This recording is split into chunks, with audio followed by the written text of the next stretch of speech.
Presidential flubs. I'm sure we heard them all. I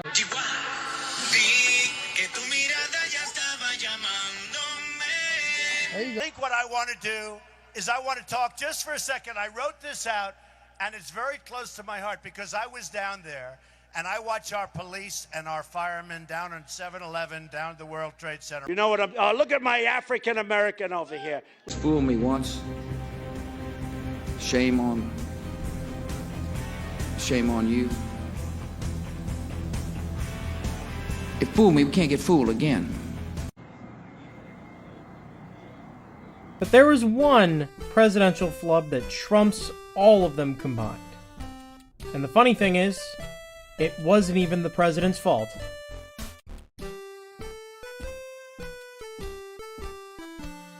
Hello everyone, and welcome back to Fun with Flags in History, where today we're going to talk about President Jimmy Carter's speech in Poland.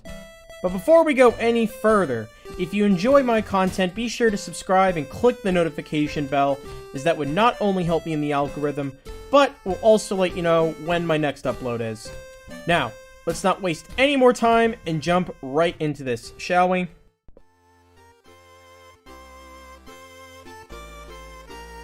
On July 5th, 1945, the United States government recognized the communist government installed in Warsaw, thus abandoning the Polish government in exile, meant to oppose the communist government established, as well as the fascist governments established prior.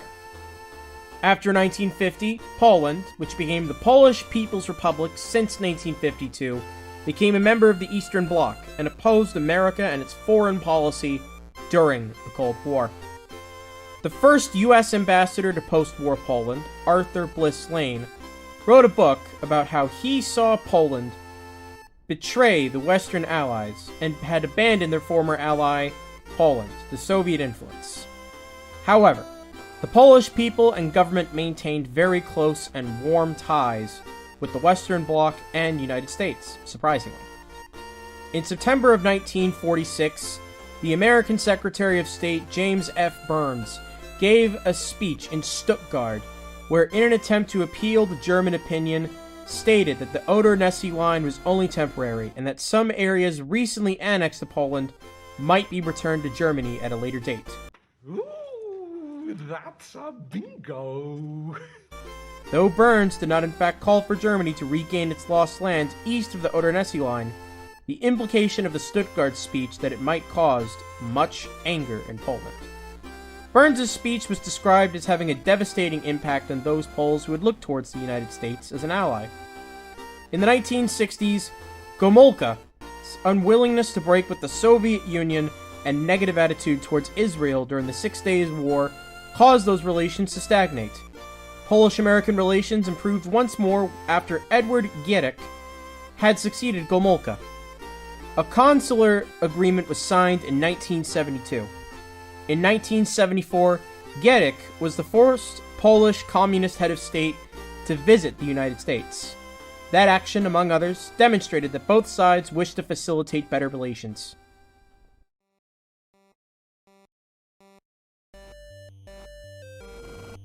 In December of 1977, President Jimmy Carter planned a trip to Poland, a country whose masses were, at the time, still fiercely huddled behind the Iron Curtain.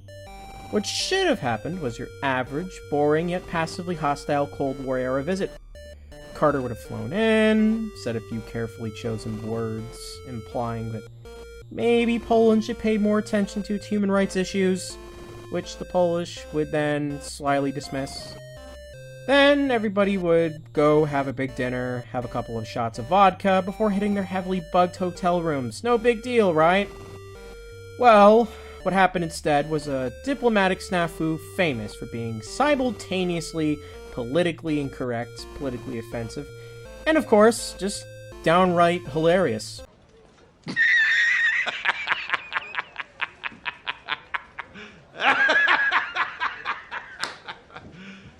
You serious? The problem stemmed from Carter's Polish translator, Stephen Seymour, a freelance linguist who was hired by the State Department for $150 a day.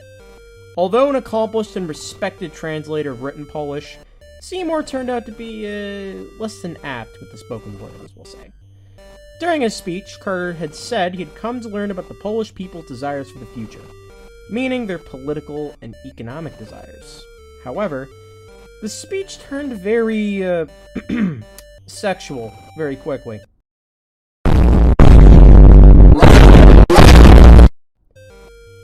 Some excerpts of the speech included that he had left the United States never to return. What do you mean by that? When he meant that he had arrived from the US to Poland this morning. And that he wished to know the Polish people carnally. Caught you in 20K HDR 1200 FPS Super Nintendo iOS 49 Blu-ray Ultraviolet Radiation 1080p PlayStation 5! When he had meant that he had wanted to know their wants and desires for economic and political freedom. In other words, he had came to Poland to fuck, and he wasn't gonna leave. Got him. We fucking got him.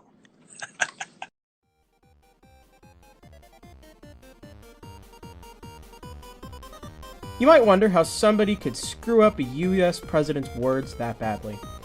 Well, this is what happened. What happened was that the professional responsible for translating Carter's words mangled his words. Hence, he used Russian terms and abused the Polish language. This led to a number of translation mistakes, including the ones I mentioned. This led to the Carter administration trying to find another Polish translator within their ranks, which they did. However, due to Carter's strong southern accent, it helped neither of them. Thus, the translator remained silent for the rest of the speech, and the meeting went smoothly for the most part, aside from that minor political snafu. Well, anyways, guys, if you enjoyed that video, once again, be sure to give it a like. Comment your thoughts down below. I, of course, read your comments, and I enjoy looking at them. And, of course, be sure to subscribe and click the notification bell, as you'll be the first to see what comes up next on the Fun with Flags and History YouTube channel. So, stick around. And also, if you are still on Facebook, and you're probably over the age of 40, check us out on Facebook. We post stuff every now and then, and not to mention, I also give my personal updates pertaining to videos on the channel. So, once again, this is Frank with Fun with Flags and History, signing off, and have yourself a wonderful day.